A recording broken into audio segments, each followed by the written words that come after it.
DM সাহেব জানেন না তা নয়।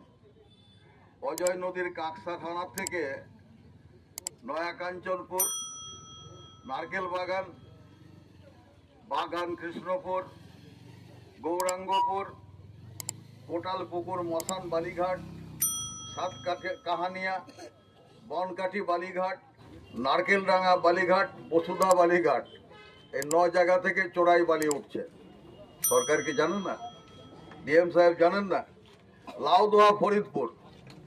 লাউদোয়া ফরিদপুরের নতুনডাঙ্গা, বেলতলা বালিঘাট, পানশিউলি বালিঘাট, মাধাইপুর বালিঘাট, রসিকডাঙ্গা পিওর সামলা বালিঘাট, ভাবুরিয়া বালিঘাট, গৌরবাজার বালিঘাট, পাণ্ডবেশ্বরের এই এতগুলো জায়গা থেকে বেআইনি বালি রোজ কলকাতায় পাচার হচ্ছে।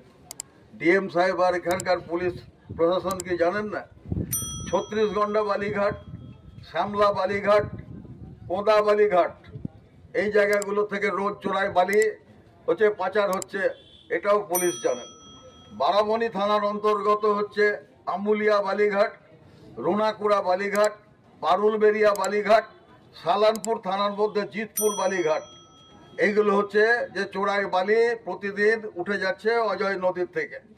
জামুরিয়া থানার অন্তর্গত চুরুলিয়া লোদা বালিঘাট, বরকলা বালিঘাট, বীরকুলটি বালিঘাট, এই সমস্ত জায়গাগুলো থেকে প্রতিদিন বালি চুরি হচ্ছে। শুধু তাই নয়, সালানপুর থানার মধ্যে হচ্ছে যে আপনার চিত্তরঞ্জনের যে নামক এশিয়া, জিতপুর, উত্তরামপুর, এই সমস্ত জায়গাগুলোতে অজয় নদীর তলায় ব্লাস্টিং করে হচ্ছে, পাথর তুলে নেওয়া হচ্ছে, নিয়ে বিক্রি করা হচ্ছে। পুলিশ প্রশাসন জানে না?